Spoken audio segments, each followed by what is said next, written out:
Hello everyone, বঙ্গকথা YouTube চ্যানেলের আরেকটা নতুন এপিসোডে আপনাদের সবাইকে জানাই স্বাগত। আজ আপনি শুনবেন লেখিকা মিলি ঘোষের কলমে গ্রাম বাংলার একটি হারিম করা ভয়ের গল্প, বৃষ্টির রাতে মামার বাড়িতে। এরকম গল্প আপনারা খুব ভালোবাসেন এবং মিলি ঘোষের কলমের গল্প এর আগেও আপনারা অনেক ভালোবাসা দিয়েছেন। গল্পটি শেষ পর্যন্ত শুনুন। কোথা থেকে আপনি আমাদের গল্পগুলোকে শুনছেন এবং কেমন লাগলো এই গল্পটা, সেটা আমাদের ইউটিউবে কমেন্ট করে জানাবেন। আজকে গল্প পাঠ এবং গল্পের সূত্রধার রয়েছি আমি, দিব্যেন্দু দাস। আজকে গল্পের সাউন্ডে আছে ফিনিক্স এবং আজকে গল্পের পোস্টারে চিত্রা। আপনারা এখন থেকে আমাদের গল্পগুলোকে ইউটিউব ছাড়া স্পটিফাইতেও শুনতে পাবেন।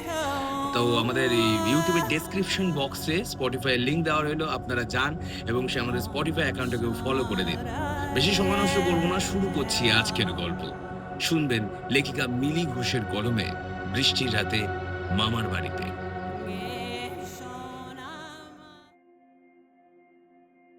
সেবার গরমের ছুটিতে বাবা মায়ের সাথে বেড়াতে গিয়েছিলাম কুট্টি মামার বাড়িতে। কুট্টি মামা খুব ভালো গল্প বলতে পারত। সেদিন বিকালের পর শুরু হলো প্রচণ্ড কালবৈশাখীর ঝড়, আর সেই সঙ্গে বজ্রবিদ্যুৎ সহ বৃষ্টি। আমি আর আমার মামাতো ভাই বাচ্চু মামাকে ধরলাম গল্প শোনানোর জন্য। বাড়ির দাওয়ায় হ্যারিকেন জ্বালিয়ে মাদুর পেতে বসে মামির হাতে ভাজা গরম গরম পেঁয়াজি আর মুড়ি খেতে খেতে শুরু হলো আমাদের গল্পের আসর। তাহলে আজ তোরা কিসের গল্প শুনবি বল? আমি তাড়াতাড়ি বললাম, হ্যাঁ মামা, আজ যা ওয়েদার তাতে ভূতের গল্প একেবারে জমে যাবে। বাচ্চুও আমার কথায় সায় দিল। বেশ বেশ, তাহলে তোদের আজ একটা দারুণ ভূতের গল্প শোনায়। তবে মনে রাখিস, এই গল্প কিন্তু শুধুই গল্প নয়, একেবারে বাস্তব ঘটনা। ঘটনাটা আমার এক দাদার মুখে শুনেছিলাম, সে ছিল ওই ঘটনার সাক্ষী। মামার মুখে এমন কথা শুনে আমাদের গল্প শোনার আগ্রহ যেন আরো দ্বিগুণ বেড়ে গেল। মামা বলতে শুরু করলো, ঘটনাটা আজ থেকে প্রায় ওই বছর 10 আগের, বুঝলি। পলাশ নামের একটি ছেলে স্কুলের চাকরি পেয়ে পোস্টিং হলো বিলাইপুর গ্রামে, কিন্তু স্কুল থেকে তার থাকার কোনো ব্যবস্থা না হওয়ায় তাকে নিজেই থাকার বন্দোবস্ত করে নিতে হয়েছিল। সেই গ্রামের শেষ প্রান্তে একটা বাড়ি ভাড়া নিয়েছিল পলাশ, একটা বড় দোতলা বাড়ি। বাড়ির মালিক সে বাড়িতে থাকতো না, একজন কেয়ারটেকার ছিলেন, তিনি সব কিছু দেখে শুনে রাখতেন। পলাশও ওই কেয়ারটেকারের কাছ থেকে বাড়িটা ভাড়া নিয়েছিল। খুব কম ভাড়ায় বাড়িটা পেয়ে গিয়েছিল সে। বেশ পরিষ্কার পরিচ্ছন্ন একটা বাড়ি। বাড়ির বাইরে একটা ছোট্ট বাগান। বাগানে ফলের গাছ না থাকলেও কিন্তু ফুলের গাছ ছিল। বাড়িটা একবার দেখেই পছন্দ হয়ে গিয়েছিল পলাশের। তবে অসুবিধা ছিল একটাই, বাড়িটার আশেপাশে তেমন কোনো জনবসতি ছিল না। অনেকটা দূরে দূরে কয়েকটা কাঁচা পাকা বাড়ি ছিল। তবুও বাড়িটা নিয়েছিল পলাশ, যদিও এছাড়া তার আর কোনো উপায়ও ছিল না, কারণ আর কোনো থাকার জায়গা পাওয়া যাচ্ছিল না। যাই হোক, সেই নতুন বাড়িতে প্রথম রাতটা বেশ ভালোই কেটে গেল পলাশের। পরের দিন ছিল রবিবার। সোমবার তার নতুন স্কুলে জয়নিং। প্রথম দিন খুব ক্লান্ত থাকার জন্য বাড়িটা ভালো করে ঘুরে দেখা হয়নি পলাশের, তাই সেদিন সকালে জল খাবার খেয়ে বাড়িটা ভালো করে ঘুরে দেখবে ঠিক করলো। বাড়ির চিলে কোঠার ঘরে বেশ কিছু পুরনো এবং ভাঙাচোরা আসবাবপত্র ছিল। সেখান থেকেই সেই জিনিসটা খুঁজে পেয়েছিল পলাশ। আমি অবাক হয়ে বললাম, কি জিনিস গো কুট্টি মামা? জিনিসটা তেমন কিছুই না, একটা পুতুল। পুতুল? তোর, আমি ভাবলাম কি না কি। জিনিসটা পুতুল হলেও সেটা কিন্তু আর 5টা সাধারণ পুতুলের মতো দেখতে ছিল না। মানে কেমন দেখতে ছিল সেই পুতুলটা? পুতুলটা ছিল একটা কাঠের পুতুল, তবে ভারী অদ্ভুত দেখতে ছিল সেটা। লম্বায় ছিল প্রায় 1 হাত। পুতুলটার রংটা ছিল একদম কালচে। তার চোখ দুটো ছিল অস্বাভাবিক রকমের বড়, আর সেই চোখ দেখলে মনে হবে সেগুলো কোনো কাঠের পুতুলের চোখ নয়, যেন কোনো জীবন্ত মানুষের চোখ। আর পুতুলটা ঠোঁটে যেন লেগেছিল একটা বাঁকা হাসি।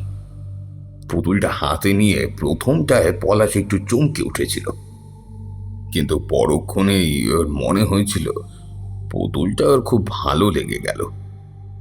ও সেটা নিয়ে নিজের ঘরে চলে গেল। অনেকদিন ধরে চিলেকোঠার ঘরে বন্দি থাকার জন্য পুতুলটার গায়ে বেশ ধুলো ময়লা জমেছিল।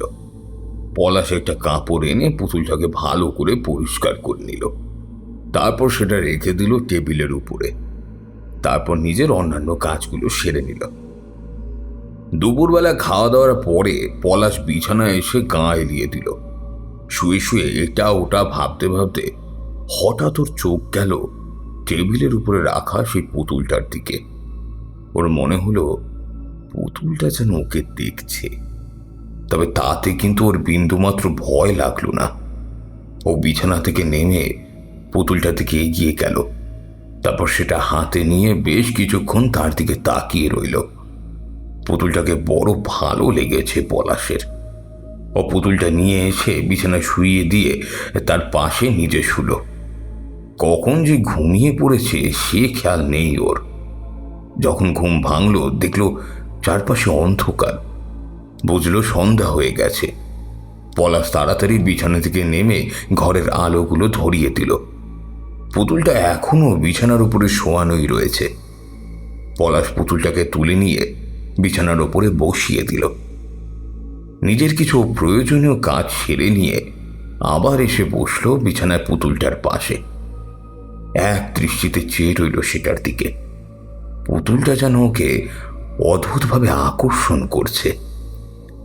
রাতে তাড়াতাড়ি খেয়ে দিয়ে শুয়ে পড়ল পলাশ। এখনো পুতুলটাকে পাশে নিয়েই শুল।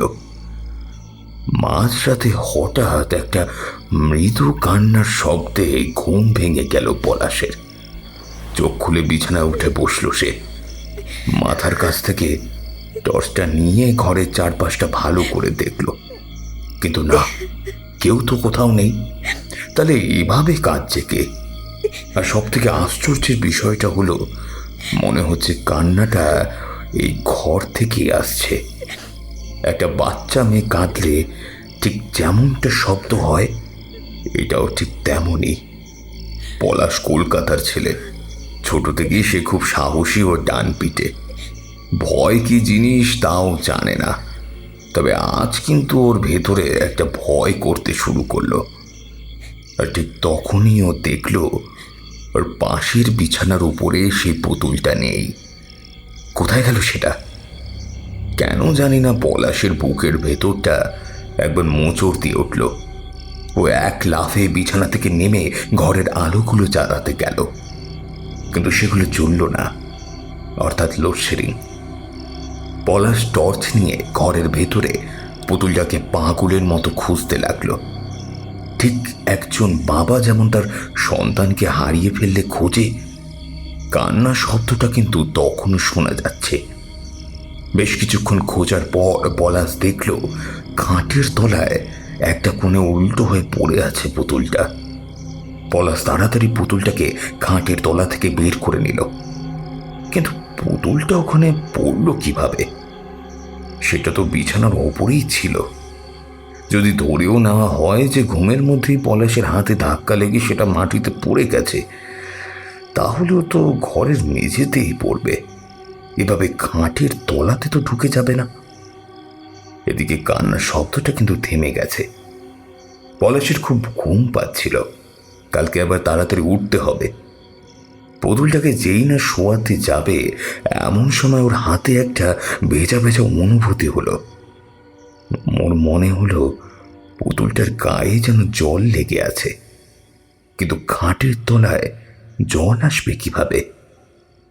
কি জানি, হয়তো কোনোভাবে পড়েছে। পলাশা 7-5 না ভেবে শুয়ে পড়ল। পরের দিন সকালে ঘুম থেকে উঠে রান্না সেরে স্নান সেরে ও তৈরি হয়ে নিল স্কুলে যাওয়ার জন্য। খেতে বসবে এমন সময় ওর চোখ পড়ল পুতুলটার দিকে। পুতুলটা তখনও শুয়ে আছে। পলাশ খুব যত্ন করে পুতুলটাকে উঠিয়ে বিছানায় বসালো। তারপর সেটার কপালে একটা স্নেহ ভরে চুম্বন এঁকে দিল। খাওয়া দাওয়া সেরে ব্যাগ নিয়ে ও বেরোতে যাবে এমন সময় ওর মনে হলো পুতুলটাকে বাড়িতে একা রেখেও স্কুলে যাবে কিভাবে? পুতুলটার যে কষ্ট হবে। তাই পলাশ পুতুলটাকে ওর ব্যাগের মধ্যে নিয়ে নিল। তারপর স্কুলের উদ্দেশ্যে রওনা দিল। স্কুল শেষে পলাশ যখন বাড়ি ফিরল তখন ঘড়িতে বিকেল 5টা। বাড়িতে এসে হাত মুখ ধুয়ে রান্নাঘরে গেল চা করতে। তখনই ওর মনে পড়ে গেল সে পুতুলটা এখন ওর ব্যাগের ভিতরে বন্দি রয়েছে। ও তাড়াতাড়ি এসে ব্যাগ থেকে পুতুলটা বের করলো, সেটার মাথায় হাত বুলিয়ে দিয়ে বিছানার উপর বসিয়ে দিল। তারপর বলল, আজ সারাদিন ব্যাগের মধ্যে থাকতে তোর খুব কষ্ট হয়েছে, তাই না রে মা? কিন্তু কি করব বল, তোকে তো আর সবার সামনে বের করে রাখা যাবে না। লোকে যে হাসবে, কেউ তো আর জানবে না তুই আমার কে হোস।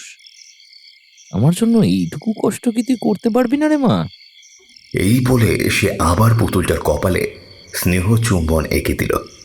তুই একটু বস মা, আমি চাটা করে নিয়ে এক্ষুনি আসছি। এই বলে পলাশ চা করতে চলে গেল। চা খেতে খেতে পুতুলটার সাথে ও বেশ কিছুক্ষণ একা একাই কথা বলতে লাগলো। মনে হচ্ছে এ যেন একজন বাবা তার মেয়ের সাথে কথা বলছে। রাতে খেতে বসে হঠাৎ পলাশের মনে হলো পুতুলটা তো এখনো খায়নি। এই কথা মনে পড়তেই সে লজ্জায় মাথা নিচু করে ফেলল। ছি ছি, এটা কি করে হতে পারে? মেয়েটাকে না খাইয়ে বাবা কি কখনো একা খেতে পারে? পলাশ তাড়াতাড়ি আরেকটা থালায় খাবার বাড়ল। তারপর পুতুলটাকে নিয়ে এসে নিজের কোলে বসিয়ে তার মুখের সামনে খাবার ধরল। যেন কোনো পুতুল নয়, বরং একটা বাচ্চাকে খাইয়ে দিচ্ছে। খাওয়া দাওয়া শেষ করে পুতুলটাকে পাশে নিয়ে পলাশ শুয়ে পড়ল। মাঝরাতে হঠাৎ ঘুমটা ভেঙে গেল পলাশের। ও শুনতে পায় কেউ যেন ওকে বাবা বাবা বলে ডাকছে। চোখ খুলতেই ও দেখতে পায় অন্ধকারের মধ্যে মুখের উপর ঝুঁকে পড়েছে আরেকটা মুখ। পলাশ ভয়ে চিৎকার করে ওঠে। কে? কিন্তু পরক্ষণে মুখটা কেমন যেন অদৃশ্য হয়ে গেল।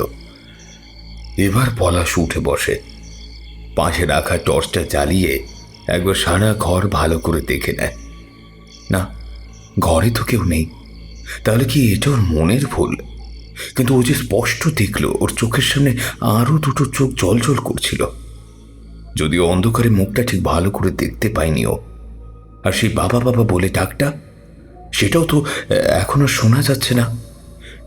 এত কিছু কি ওর মনের ভুল হতে পারে? কি হচ্ছে এসব ওর সাথে? ভাবতে ভাবতে ওর চোখ পড়ে গেল পাশে শুয়ে থাকা পুতুলটার উপরে। পলাশ ওটাকে যেভাবে শুইয়ে দিয়েছিল ও এখনো ঠিক সেভাবে শুয়ে আছে। টর্চের আলোটা ওর গায়ে ফেলে ভালো করে একবার ওকে দেখে নিল পলাশ। ওর ঠোঁটের কোণে একটা মৃদু হাসি ফুটে উঠেছে। ও পুতুলটার মাথায় হাত বুলিয়ে দিয়ে নিচে আবার শুয়ে পড়ল। এইভাবেই পলাশের দিন কেটে যাচ্ছিল। স্কুলে যাওয়ার সময় পুতুলটাকে ব্যাগে করে নিয়ে যায়, আবার এসে ব্যাগ থেকে বার করে রাখে। ওকে খাওয়ানো, ঘুম পাড়ানো, ওর সাথে কথা বলা, ঠিক যেমন একটা বাচ্চা মেয়ে পুতুল নিয়ে খেলে ঠিক সেরকম। তবে মাঝে মাঝে রাত্রিবেলা বাবা বাবা ডাক শুনে ঘুম ভেঙে যায় পলাশের। এইভাবেই কেটে গেল প্রায় 1 মাস। আর তারপরে এলো সেই অভিশপ্ত একটা রাত। সেদিনও বাবা বাবা ডাক শুনে পলাশের ঘুম ভেঙে যায়। তবে এবার ডাকটা যেন খুব ক্ষীণ, মনে হচ্ছে ঘরের বাইরে থেকে কেউ ওকে ডাকছে। পাশে তাকিয়ে দেখে পুতুলটা সেখানে নেই। পলাশ এক লাফে বিছানা থেকে নেমে পড়ে, তারপর দরজা খুলে বাইরে বেরিয়ে আসে। বাইরেটা ঘুটঘুটে অন্ধকার, আর সেই অন্ধকারের ভেতরেই ও দেখতে পায় দুটো ছায়া মূর্তি দাঁড়িয়ে আছে বারান্দার এক কোণে। তাদের মধ্যে একটা বড় মানুষের আর অন্যটা কোনো বাচ্চার ছায়া মূর্তি। প্রচণ্ড ভয়ে পলাশের শরীরের সব রক্ত যেন নিমিষে শুকিয়ে যায়। তাড়াহুড়ো করে ও ঘর থেকে বের হতে গিয়ে টর্চটা আনতে ভুলে গেছে পলাশ। ও চিৎকার করে ওঠে, কে কে ওখানে? আর সঙ্গে সঙ্গে বাতাসে ভেসে ওঠে একটা নারী কণ্ঠের পৈশাচিক অট্টহাসি। সে নারী কণ্ঠ বলে উঠল,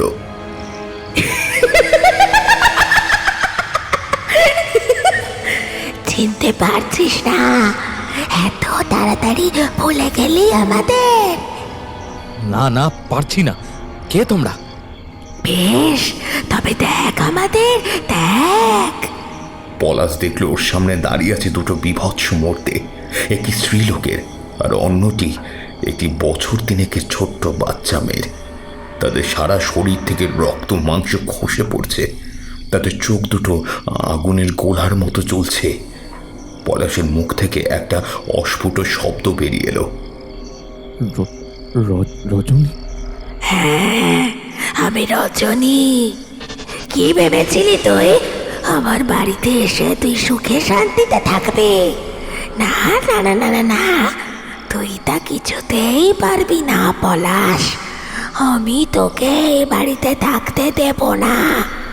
অবশ্য তুই থাকবি বাকি করে, কারণ আজ রাতই তো তোর জীবনের শেষ রাত।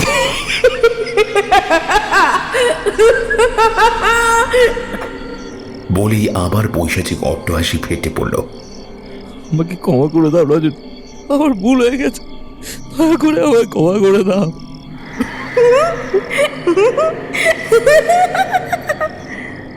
ক্ষমা?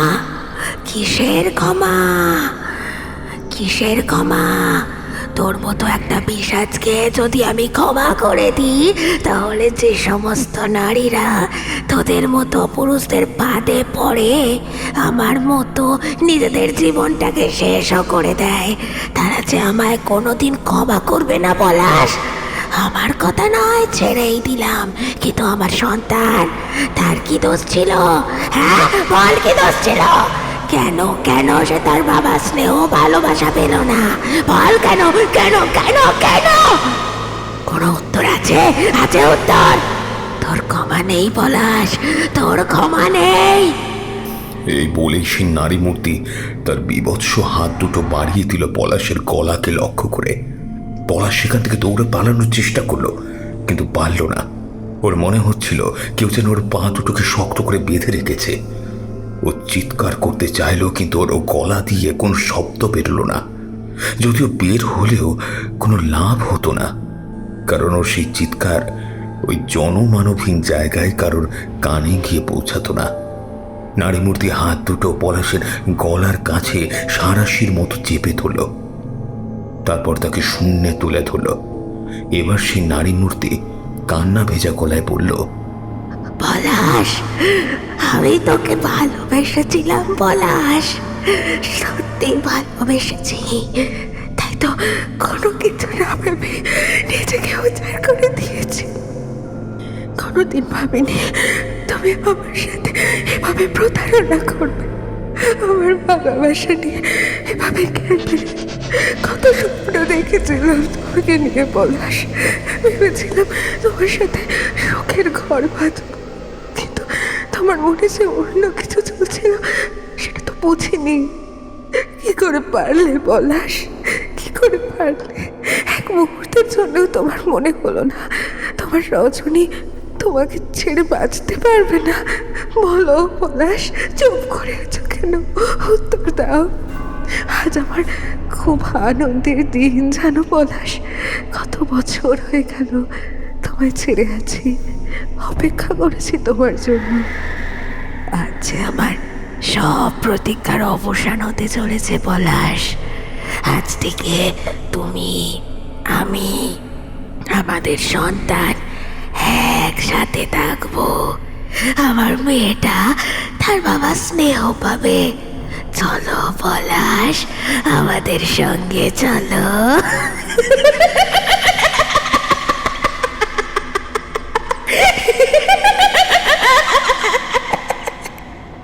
সঙ্গে সঙ্গে শূন্য থেকে মাটিতে খসে পড়ল পলাশের প্রাণহীন নিথর শরীরটা।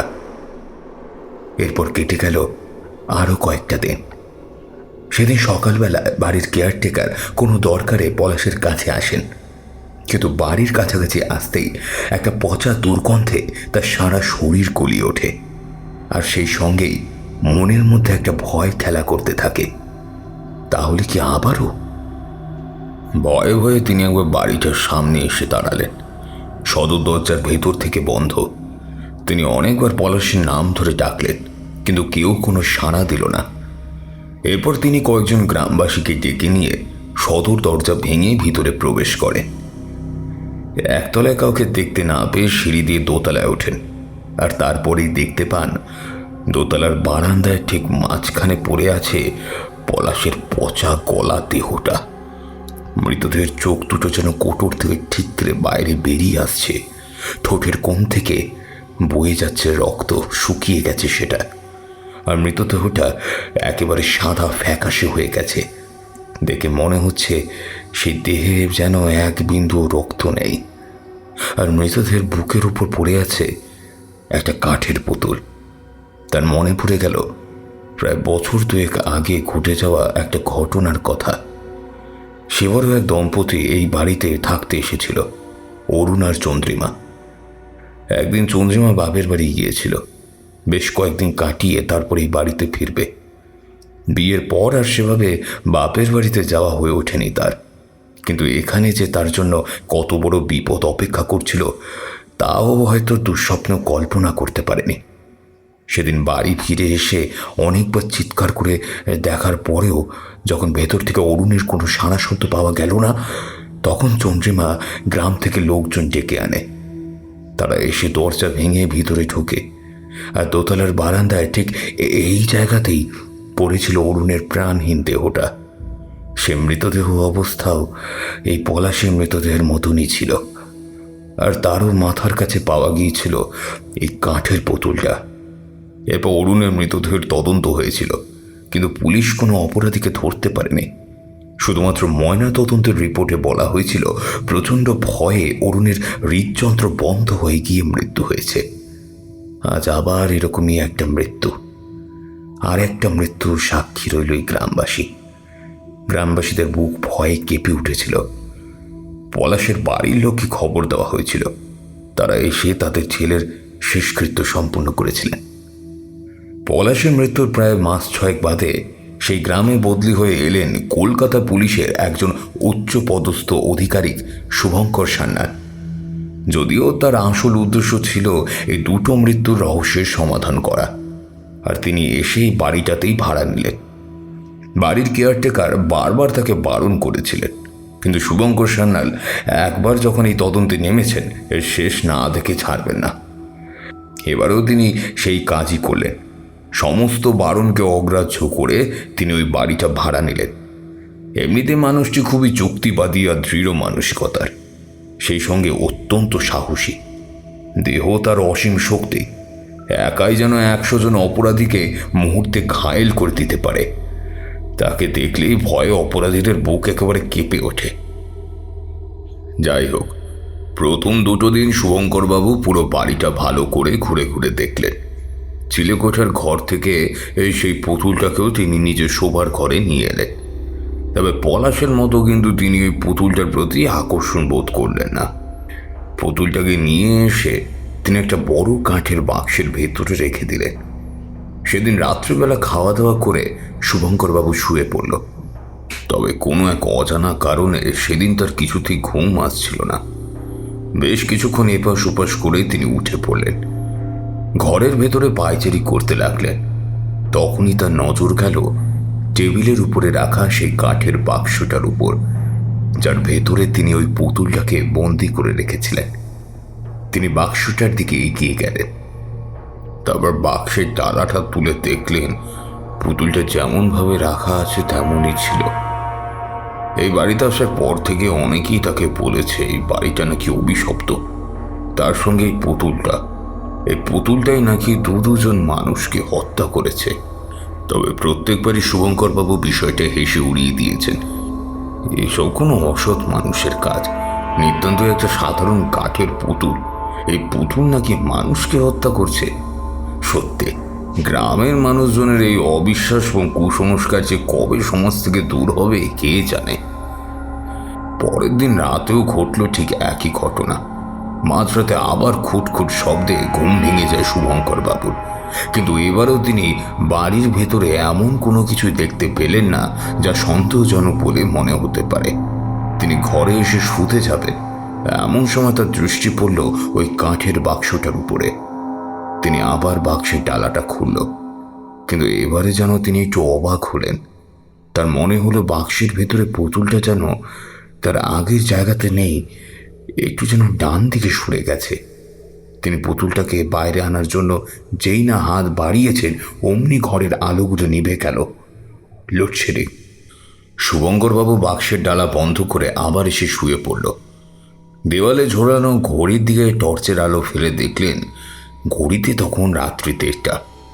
তার খুব অবাক লাগলো, কারণ গতকালও তিনি রাতে দ্বিতীয়বার শোয়ার সময় ঘড়ি দেখেছিলেন, আর তখনও ঘড়ির কাঁটা ঠিক রাত্রি 1:30টার ঘরেই ছিল।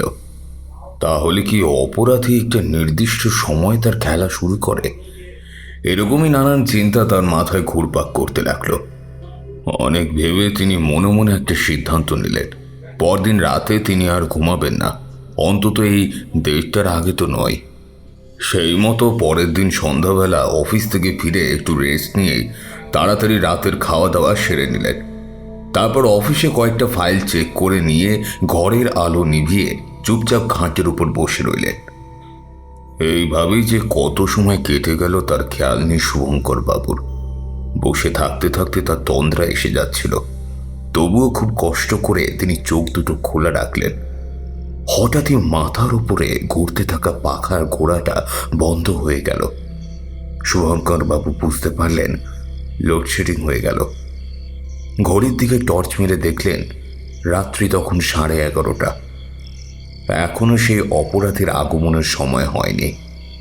তিনি অপেক্ষা করতে লাগলেন। এইভাবে কেটে গেল আরও বেশ কিছুটা সময়। হঠাৎই ঘরের ভেতর খুটখুট করে শব্দ হতে লাগলো। শুভঙ্করবাবু টর্চ আর রিভলভার নিয়ে তৈরি হয়ে গেলেন। এক লাফে বিছানা থেকে নেমে তিনি ঘরের ভেতর খুব ভালো করে খুঁজতে লাগলেন। খাটের তলা থেকে শুরু করে ঘরের প্রতিটা কোণ, কোথাও বাঁধ রাখলেন না। কিন্তু প্রত্যেকবারের মতোই এবারও তিনি নিরাশ হলেন।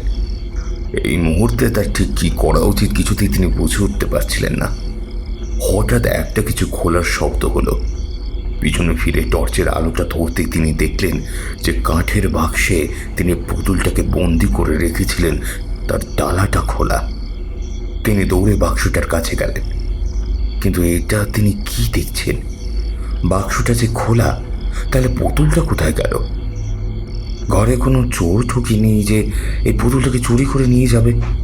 শুভঙ্কর বাবুর কপালে চিন্তার ভাঁজ পড়ে গেল। তার স্পষ্ট মনে আছে তিনি শোবার আগে নিজের হাতে পুতুলটাকে বাক্সের মধ্যে রেখে ডালা বন্ধ করেছিলেন। তাহলে সেটা গেল কোথায়? হঠাৎ শুভঙ্কর বাবুর খুব শীত করতে লাগলো। তিনি অনুভব করলেন ঘরের ভেতরে বাতাস যেন অস্বাভাবিক রকমের ঠান্ডা হয়ে গেছে।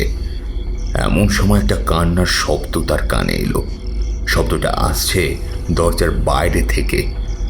রিভলভারটা শক্ত করে ধরে এক ছটকায় দরজাটা খুলে তিনি বাইরে বেরিয়ে এলেন। টর্চের আলোটা চারিদিকে ঘোরাতে বারান্দার একটা কোণে গিয়েই সেটা থমকে গেল। সেখানে দাঁড়িয়ে আছে একটা বাচ্চা মেয়ে। বয়স তার ওই 3-4 হবে। বাচ্চাটাকে দেখেই তিনি ভয়ে আঁতকে উঠলেন। বাচ্চাটার সমস্ত শরীরটা সাদা ফ্যাকাশে, যেন তার দেহে এক বিন্দু রক্ত নেই। মাথার ভেতরে সবকিছু যেন তালগোল পাকিয়ে যাচ্ছিল তার। তিনি কি দেখছেন? জীবনে কোনোদিন এক মুহূর্তের জন্য যে বিশ্বাস করেনি তিনি, আজ তার সম্মুখীন হতে হলো। এদিকে আদৌ সত্যি নাকি কোনো দুঃস্বপ্ন? হঠাৎ এক নারী মূর্তির কণ্ঠে পৈশাচিক অট্টহাসিতে শুভঙ্করবাবুর হৃৎপিণ্ড দিয়ে ঠান্ডা রক্তের স্রোত বয়ে যেতে লাগলো। তবুও নিজের শেষ সাহসটুকু ভর করে তিনি জিজ্ঞেস করলেন, কে কে তোমরা? কি চাই তোমাদের আমার কাছে? আমি রজনী, এটা আমার বাড়ি। এ বাড়িতে আমি কাউকে থাকতে দেব না। যে এই বাড়িতে থাকতে আসবে তাকে আমি শেষ করে দেব। ও, তাহলে তুমি অরুণ আর পলাশকে শুধু এই কারণেই মেরেছিলে যে ওরা তোমাদের বাড়িতে থাকতে এসেছিল, তাই? এবারে নারী মূর্তি কয়েক মুহূর্ত চুপ করে বললেন, না না না না না না, শুধু এ কারণে নয়। অরুণকে মেরেছি কারণ ও আমারই বাড়িতে, আমারই ঘরে ওর স্ত্রীকে নিয়ে সুখের ঘর করেছিল। যে সুখ আমি কোনোদিন পাইনি, সে সুখ ওর স্ত্রী পাচ্ছে। তাই শেষ করে দিয়েছে ওর স্বামীকে। আর পলাশ ওর কি দোষ ছিল? ও তো এ বাড়িতে একাই ছিল, তাহলে ওকে তুমি মারলে কেন?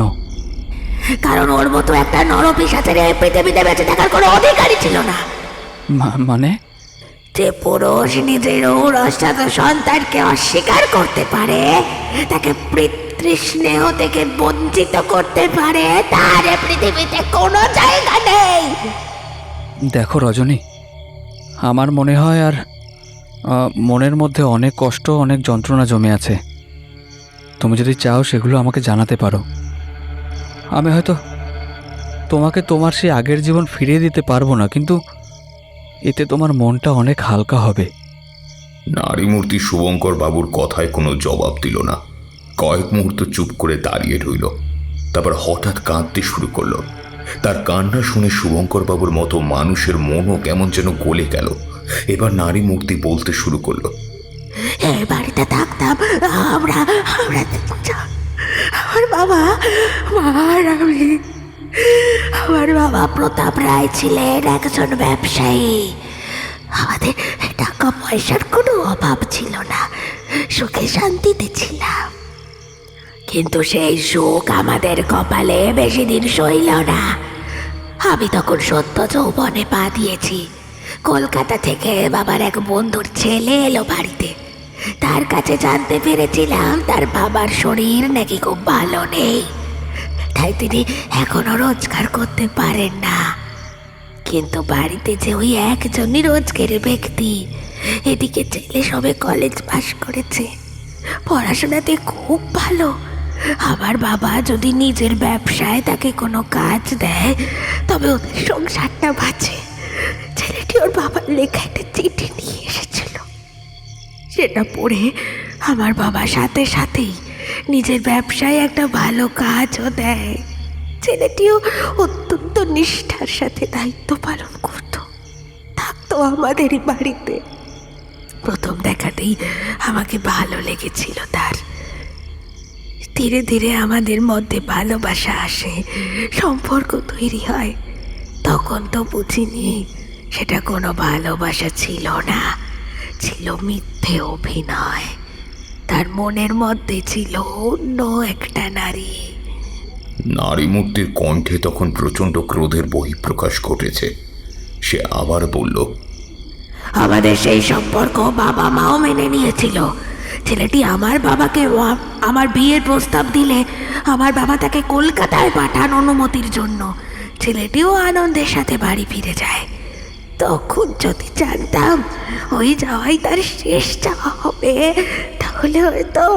তারপর তারপর কি হলো রজনী?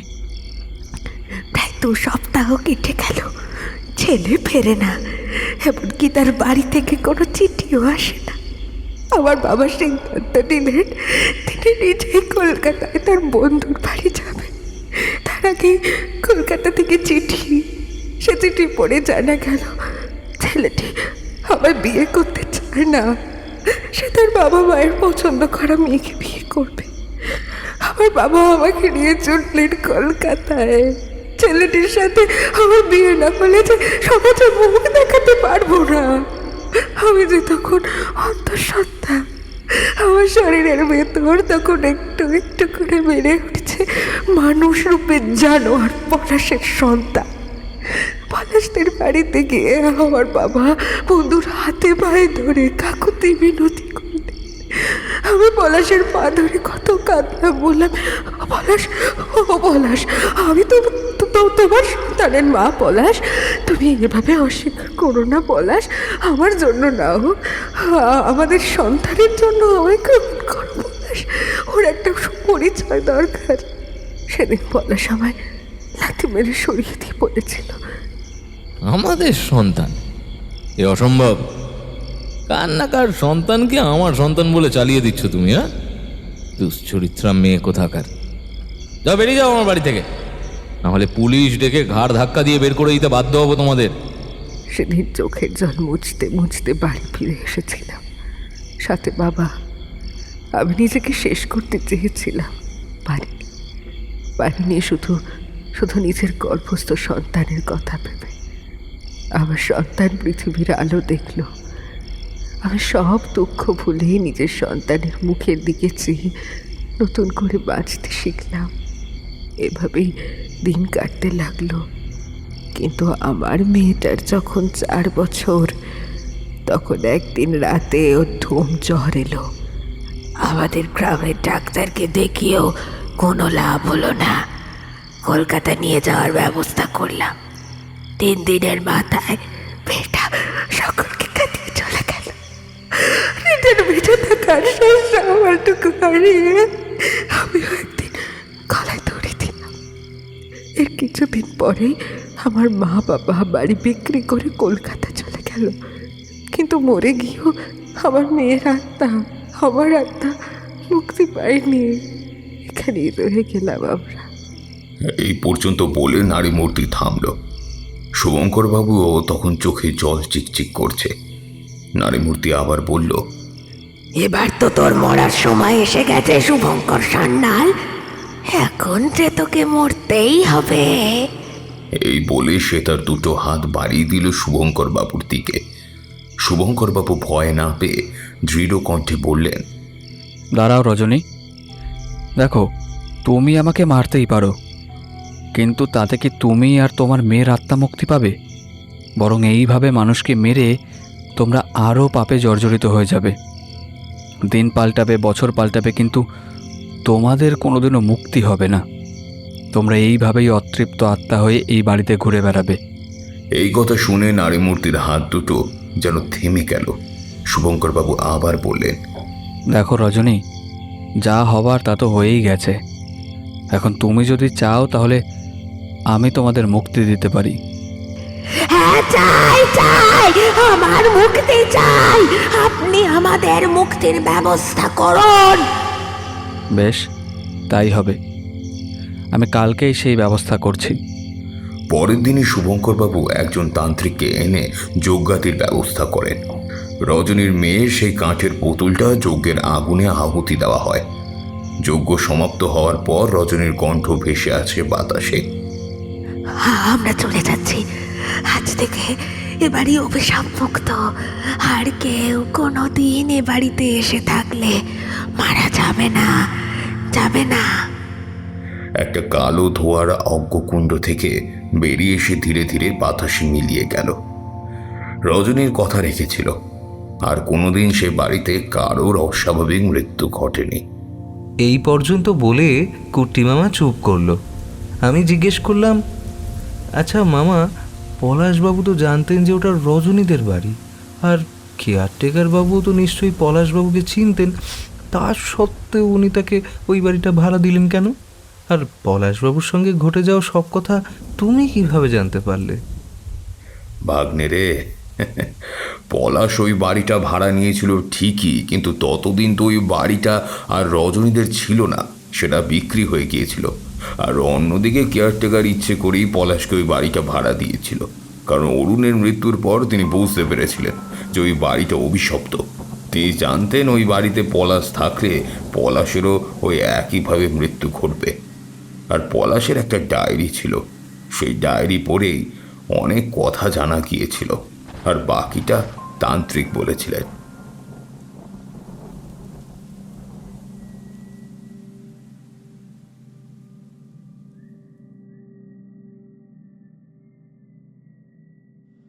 শুনছিলেন লেখিকা মিলি ঘোষের কলমে গ্রাম বাংলার একটি হারহিম করা ভয়ের গল্প, বৃষ্টি রাতে মামার বাড়িতে। আজকে গল্প পাঠ এবং গল্পের সূত্রধার ছিলাম আমি, দিব্যেন্দু দাস। অন্যান্য চরিত্রে ছিল অভিক, সৌরভ, শুভঙ্কর এবং খুশি। কেমন লাগলো আপনাদের আজকের এই গল্পটা জানাবেন আমাদের ইউটিউব কমেন্ট সেকশনে। আগস্ট মাস পড়ে গেছে এবং বৃষ্টি, ঝড় বৃষ্টির রাতে গ্রাম বাংলার হারিম করা এরকম ভয়ের গল্প দিয়ে আমাদের অগস্ট মাসের বেশ কিছু শিডিউল রেডি হয়েছে। এই হারিম করা গল্পগুলোকে শুনতে এবং এই গল্পগুলো যখন আপলোড হচ্ছে তার তাড়াতাড়ি নোটিফিকেশন পেতে আমাদের চ্যানেলটিকে সাবস্ক্রাইব করে বেল আইকনটা ক্লিক করে অল নোটিফিকেশনে ক্লিক করে রাখুন, যাতে যখনই আমরা নতুন করে একটা গল্প দেব আপনি তার নোটিফিকেশন পেয়ে যান এবং শুনে নিতে পারেন। দেখা হচ্ছে অন্য কোনো গল্পে। ততক্ষণের জন্য ভালো থাকুন, সুস্থ থাকুন। আর আপনি চাইলে এখন আমাকে YouTube ছাড়াও আমার সোশ্যাল মিডিয়া হ্যান্ডেল যা আছে Facebook, Instagram এও ফলো করতে পারেন। আমার সেই সোশ্যাল মিডিয়া হ্যান্ডেলের লিংক আপনি আমাদের ডেসক্রিপশন বক্সে পেয়ে যাবেন। যান সেখানে আমাকে ফলো করতেও ভুলবেন না। ভালো থাকুন, সুস্থ থাকুন আর এভাবেই শুনতে থাকুন বঙ্গকথা YouTube চ্যানেলকে। দেখা হচ্ছে অন্য কোনো গল্পে।